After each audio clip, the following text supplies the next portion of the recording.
understand the amount of death, amen, sacrifices, animal sacrifices that took place in that country year after year. I mean, over 5,000 buffaloes. And they named all the animals. The animals, I mean, probably would kill 30,000 animals being sacrificed there on that spot a year to the Hindu goddess. Amen. It was a place of worship. And so God said this year, right before the festival, amen, God says, I'm going to send my judgment, and he destroyed it all. Y'all ain't saying nothing. People don't want to tell the truth. I know that the time and place are moving. I understand the science about it. I got degrees in science. But I also understand God caused those places to move because he was trying to relate a message to the people that I'm God all by myself. Y'all not going to worship nobody over here. Come on here, somebody. But listen, then I began to pray for their restoration, because after judgment comes restoration.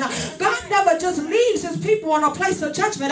Now, amen, is the time when we need to be sending evangelists there. We ought to be sending missionaries there. We ought to be bringing food and supply. Why? Because now we can preach the gospel. Come on here, somebody, and show somebody the love of Jesus. Come on, with tender love and kindness have I drawn them to me. You know how I know God loves them? Because he loved them enough to correct them. Yes, right. I chastise those that I love. That's right. Hurricane Katrina. That was judgment. Yes. We don't want to say that, but it's the truth. All this stuff that's coming on Lake Charles and all that stuff here. We had more boats hitting Lake Charles like crazy. And God says, I'm trying to get your attention. Yes. Yes. Yes. And he's trying to get our attention and expose it. And one thing about it, amen, he will raise up Samuels to deal with political pressures. All right, amen. Somebody say that's kingdom culture. Kingdom culture that is relevant to the needs of the people. Amen. And amen. And so God saw, amen, the craziness that was going on with the sons of Eli. They were sleeping around. They were doing everything they were big enough to do. And they were so bold about their sin that they wouldn't even repent about it. No. Come on. It's a dangerous place when we get so comfortable with our sin that we refuse to repent. Yes. That's right. Y'all ain't saying nothing. All right, come on. When you get so comfortable with sin that you just like it like that. Yeah. All right. And God says, I'm about to check that. And so, amen, that's why Samuel comes on the scene. Right. But listen, I got news for you tonight. God is calling forth this nation back to righteousness. All right. All right. Oh, y'all just shout right there. I have been having visions after visions of all this craziness that was going to hit with the transgender agenda. Y'all saw that volcano erupt? Yes.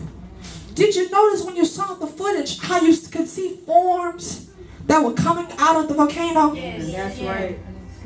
Demons being released out of the depths of hell. Y'all ain't saying nothing.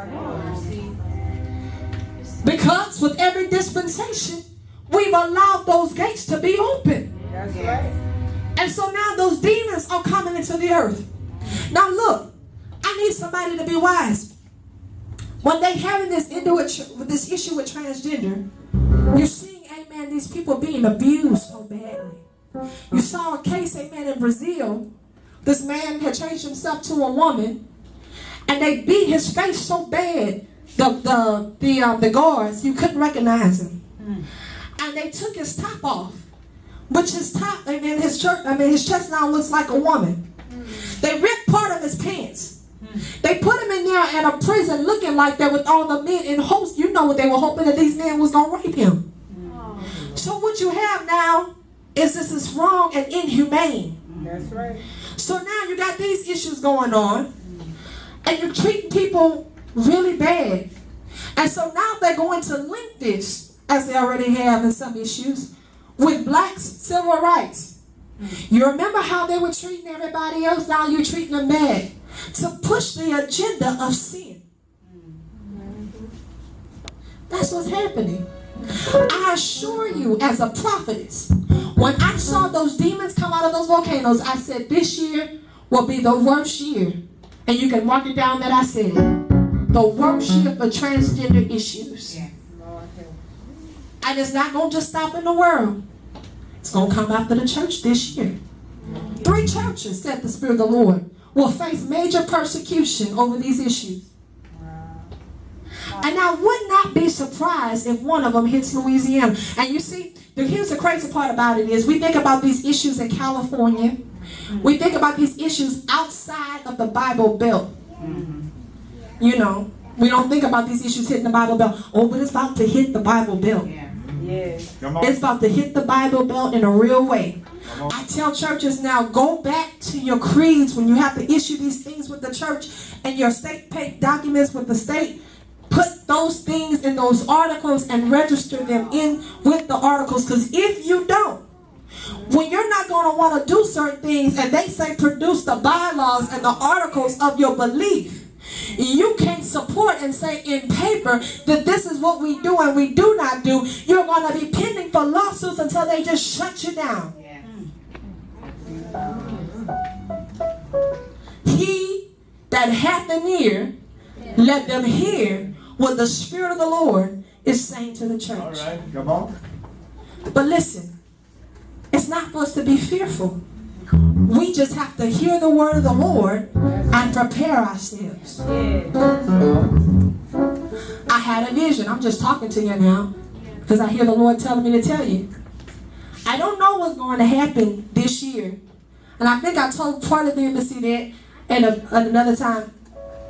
This year, with my name, I don't know.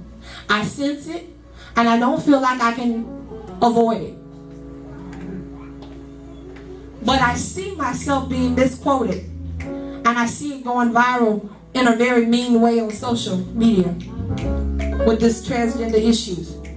And if it happens, this is what I want you to know. Don't feel the need to defend me, because it's okay.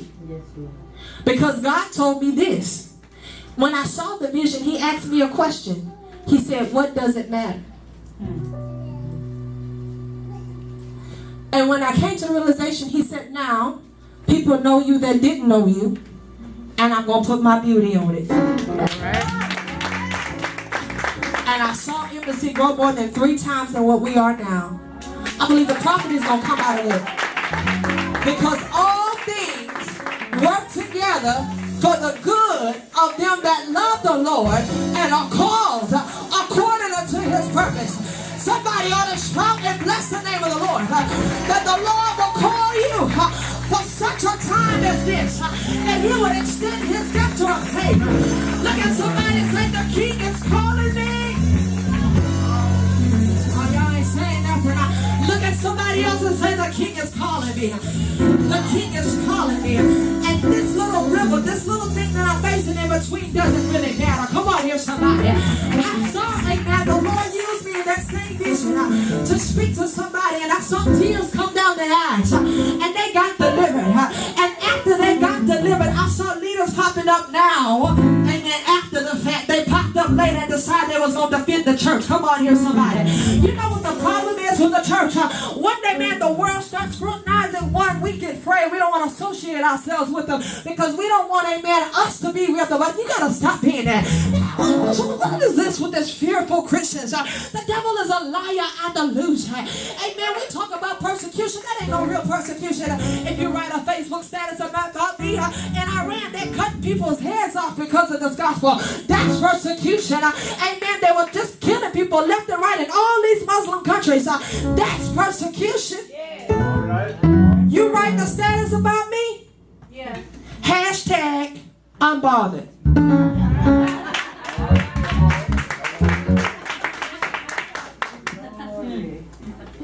Look at somebody and say, get your mind right. Get your mind right. Come on, everybody on your feet.